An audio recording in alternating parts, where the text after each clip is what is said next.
Hello everyone, welcome back to my channel. आज मैं apart from Yu Wangshan fan fiction का part 11 share करने वाली हूँ। इस फैन फिक्शन का ऑथर का नाम है जीवा fantasy girl. Guys, fan fiction शुरू करने से पहले मैं कुछ बोलना चाहती हूँ। Thank you so much guys कि आपको मेरी एक्सप्लेनेशन इतना अच्छा लगता है। I am really thankful. But guys, मेरे एक कॉम्प्लेन है, आप लोग सब्सक्राइब और लाइक क्यों नहीं करते? अगर आपको मेरी एक्सप्लेनेशन अच्छा लगता हो तो प्लीज़ सब्सक्राइब और लाइक कीजिएगा, इससे मुझे मोटिवेशन मिलता है। वरना मुझे फील होता है कि आपको मेरा एक्सप्रेशन अच्छा नहीं लगता। इसलिए अगर आपको अच्छा लगता है तो प्लीज़ लाइक और सब्सक्राइब ज़रूर कीजिएगा। तो आज का इंट्रो यही ख़त्म करते हैं, शुरू करते हैं आज का फैन फिक्शन। तो लास्ट पार्ट में हमने देखा था लंजा और विंग का रोमांटिक सेशंस के बाद विंग ने लंजा से पूछा था कि अंकल ने उसे आने कैसे दिया। तभी लंजा सोचने लगा कि उसके दिल में बिल्कुल भी शांति नहीं है, क्योंकि अंकल, जिसको वो हमेशा अपने पिता की तरह रिस्पेक्ट और ट्रीट करता है, कभी उनके डिसीजन को डिसएग्री नहीं करता। बट आज उसने अंकल को सिर्फ डिसएग्री ही नहीं, इंसल्ट और डिसरेस्पेक्ट भी किया है। विंग लंजा को ऐसे अपसेट देख के वॉरिड होने लगा। उसे लग रहा था कि लंजा वीक फील कर रहा है, क्योंकि विंग बहुत देर तक लंजा से फिजिकल कांटेक्ट में है। उसने लंजा से अलग होने की कोशिश की, बट लंजा ने फिर से अपनी तरफ उसे खींच ली। इससे आगे लंजा कुछ और करता, विंग तभी पीछे मुड़ गया और लंजा के चेस्ट में अपनी बैग को रख दिया और रेस्ट करने लगा। लंजा ने भी पीछे से उसको हग कर लिया। लंजा भी बहुत सारे थॉट्स में घिरा हुआ था और विंग भी, पर दोनों ही एक दूसरे से शेयर नहीं कर सकते। विंग सोच रहा था कि उसका लाइफ जल्दी ही ख़त्म हो जाएगा, उससे पहले वो लंजा के हर विश पूरा करना चाहता है। और लंजा फर्स्ट टाइम खुद को जिंदा इंसान फील कर रहा था, वो भी उसके प्यार के साथ।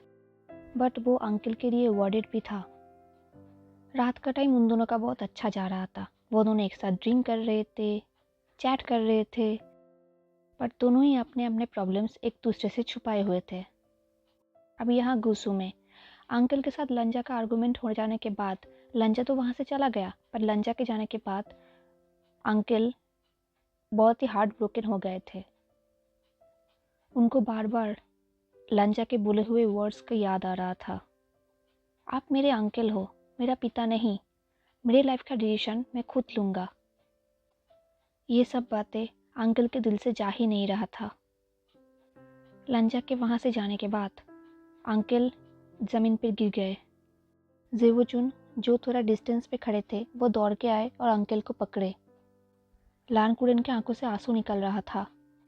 अंकल को ऐसे देख के जेवोजुन को बहुत ही बुरा लग रहा था। उन्होंने अपने दोनों हाथों को अंकल के शोल्डर्स पे रखा और उनको खड़े करने की कोशिश कर रहा था। जेवोजुन ने लाइफ में फर्स्ट टाइम अपने क्रूएल अंकल को रोते हुए देखा। चाहे अंकल ने जो भी गलत किया हो लंजा के साथ, पर लंजा का ऐसे रूडनेस जेवोजुन कभी एक्सपेक्ट नहीं किए थे। जेवोजुन अंकल के लिए बहुत ही वरीड हो गए और उनसे पूछे, अंकल, क्या आप ठीक है? आप वांग जी की बातों को अपने दिल पे मत लीजिए, वो अपने सेंस पे नहीं है। अंकल ने कहा, मैं उसका पापा नहीं हूँ। तुमने सुना, मैं उसका पापा नहीं हूँ। ये बोल के अंकल ज़ोर ज़ोर से हंसने लगे। जेवोजुन ने अंकल को काम डाउन करने की कोशिश की और कही, शांत हो जाइए अंकल, मैं वांग जी का दोनों पैर तोड़ दूंगा और उसको यहाँ पे लेके आऊँगा। और जब तक आप उसे माफ़ नहीं कर देते, वो यहीं पे इस ठंडे ज़मीन पे अपने घुटनों पे बैठा रहेगा। अंकल ने एक स्मॉल टोन में कही, मैं उसको माफ़ करने वाला होता कौन हूँ? वो तो ऑलरेडी। वो अपने सेंटेंस कंप्लीट करते ना करते ही अनकॉन्शियस हो गए। जेवोजुन उनको कैरी करके मेडिकल चेम्बर पे लेके आए। जब लालकुरन के हेल्थ के बारे में गुस्सू के लोगों को पता चला, वो लोग इधर उधर दौड़ने लगे। लालकुरन इसलिए कैंडिडेट नहीं है क्योंकि वो सबसे सीनियर है। वो इसलिए कैंडिडेट है क्योंकि वो सभी क्लैनों से ज़्यादा स्पिरिचुअल एनर्जी होल्ड करते हैं। इनफैक्ट लान सिचन और लान वांगजी, जो कल्टिवेशन वर्ल्ड में सबसे ज़्यादा फेमस है, वो दोनों मिलकर भी लालकुरन की स्पिरिचुअल एनर्जी से मैच नहीं कर सकते।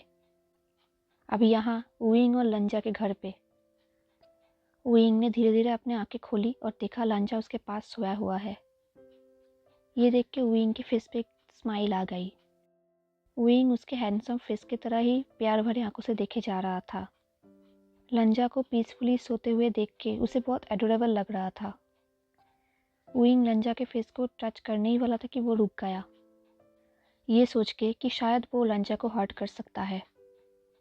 ऑलरेडी विंग बहुत टाइम लंजा के क्लोज स्पेंड कर चुका था, ये सोच के विंग और भी वरीड हो रहा था कि उसका बॉडी अगर फिर से लंजा से पावर एब्जॉर्ब करे तो। विंग बेड से उठा और काउच पे जाके सो गया और वो अपने आप में ही बोलने लगा, अगर मेरा बैक शोर भी हो जाए फिर भी मुझे कोई फ़र्क नहीं पड़ता, बट मुझे लंजा से पहले जागना है और उसके पास जाके सो जाना है ताकि उसे पता ना चले कि मैं यहाँ पर सोया था। विंग ने अपने आप को काउच पे एडजस्ट किया और सो गया। सुबह हो गई। बर्ड्स की सिंगिंग की आवाज़ हर जगह से सुनाई दे रहा था। विंग जागा और जर्क कर उठा और अपने आप से कहा, तुम इतनी देर तक कैसे सो सकते हो विंग? अगर लंजा को पता चल गया कि मैं यहाँ पर सोया था तो? तभी उसने तलवार की चलने की आवाज़ सुनी। विंग ने अपने आप को हाइड कर लिया। उसे लग रहा था कि लंजा बाहर गया है खाना लेके आने के लिए और बाहर बहुत सारे लोग आए हैं उसे मारने के लिए। उसने अपने आप से ही कहा, अब मैं क्या करूं? मैं इन लोगों का शवर्ट के अटैक को डिफेंड नहीं कर सकता। अंकल के मेरे शरीर से सारे एनर्जी वापस लेने के बाद मुझे नहीं लगता मुझे इस फाइट में इन्वॉल्व होना चाहिए। विंग को मौत से डर नहीं लगता, बट वो अभी मरना नहीं चाहता जब उसके आंखों के सामने लंजा नहीं है। उसने अपनी हिम्मत जगाई और वॉल के बाहर से देखने लगे और उसने देखा सामने लंजा खड़ा है। वो थोड़ा रिलीफ फील किया और कहा, लंजा, तुम्हारी वजह से अभी मुझे हार्ट अटैक आ गया था। लंजा ने विंग की तरफ सुइबिया को फेंका और विंग ने उसे कैच भी कर लिया। लंजा उसकी तरफ एक ग्लेयर कर रहा था। उसकी आंखों में फुल कॉन्फिडेंस थी। उसके अंदर डिटर्मिनेशन था विंग को डिफीट करने की, जब उन्होंने फर्स्ट फाइट की थी ठीक वैसे ही। सो उसने विंग पर पहला अटैक किया। उसने कहा, मुझसे फाइट करो विंग, मुझे अपना स्किल्स दिखाओ। लंजा ने फुल फोर्स के साथ अटैक करना स्टार्ट कर दिया। विंग ने अपने आप को ही क्वेश्चन की, लंजा मुझे मारना क्यों चाहता है? विंग ने देखा लंजा ने उसकी तरफ बीचन पॉइंट किया हुआ है। लंजा कोई ऐसा इंसान नहीं है जो फालतू जोक करेगा, बट कुछ दिनों से लंजा उसके साथ बहुत ही अनएक्सपेक्टेड थिंग्स कर रहा है, इसलिए विंग कुछ समझ नहीं पा रहा था लंजा के एक्शंस से। सो विंग ने क्यूटली कहा, लंजा, मैं बहुत टायर्ड हूँ, प्लीज़ जोक मत करो। क्योंकि विंग को पता है विनिंग के बाद यही एक इंसान है जो विंग को कभी हर्ट नहीं कर सकता। बट लंजा के एक्सप्रेशंस कुछ और ही कह रहा था। लंजा और भी स्पीड से विंग को अटैक कर रहा था और उसने चिल्लाकर कहा, मुझे अपने स्किल्स दिखाओ विंग। विंग को समझ नहीं आ रहा था कि हो क्या रहा है, बट अभी उसे पहले लंजा को डिफेंड करना है। बीचन विंग का गला काटने ही वाला था कि विंग ने मैनेज कर लिया। विंग ने एयर पे अपना ओल्ड तालिस्मान लिखा और लंजा पर अटैक किया। विंग अनएक्सपेक्टेडली लंजा का हर मूव का रिप्लाई दे रहा था। विंग के रिवर्थ के बाद जो तालिस्मान ओनली 15% वर्क करते थे, अब वो 100% वर्क करने लगे थे। विंग इतना पावर देख के चौंकता ही रह गया। लंजा और भी फोर्स के साथ अटैक करने लगा था। विंग भी बहुत ही स्किलफुली फोर्स के साथ उसका रिप्लाई कर रहा था, ठीक वैसा ही जैसा वो 16 साल पहले करता था। विंग ने लंजा को डिफीट कर दिया। विंग और भी श्योर होने के लिए अपने हाथ को खोला और सुइबिया को बुलाया और सुइबिया ने भी रिस्पॉन्ड की। विंग को तो विश्वास ही नहीं हो रहा था। उसने कहा, नहीं, ये तो इम्पॉसिबल है, ये कैसे हो सकता है? लंजा अपने बीचन को बंद कर लिया और विंग के सामने खड़ा हो गया, कुछ ही दूर के डिस्टेंस में। विंग जैसे खुशी में उछल रहा था। उसने लंजा से पूछा, क्या तुमने देखा लंजा? क्या तुमने देखा? मेरे तरिश्मा, मेरे सुइबिया दोनों ही मेरा जवाब दे रहे हैं। मेरा मार्शल आर्ट्स भी लौट आया है। क्या तुमने देखा लंजा? विंग अपने फीलिंग को एक्सप्रेस नहीं कर पा रहा था। उसको बिलीव नहीं हो रहा था कि ये कैसे पॉसिबल है। उसे तो लग रहा था कि वो बहुत जल्दी मर जाएगा, बट उसके सारे पावर लौट आया। उसे लग रहा था कहीं ये सपना तो नहीं है।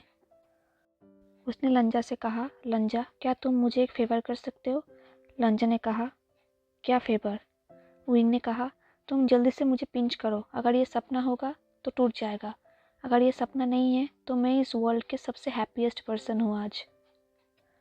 विंग ने लंजा के आंखों में देखा और अपने हाथ को आगे बढ़ाया।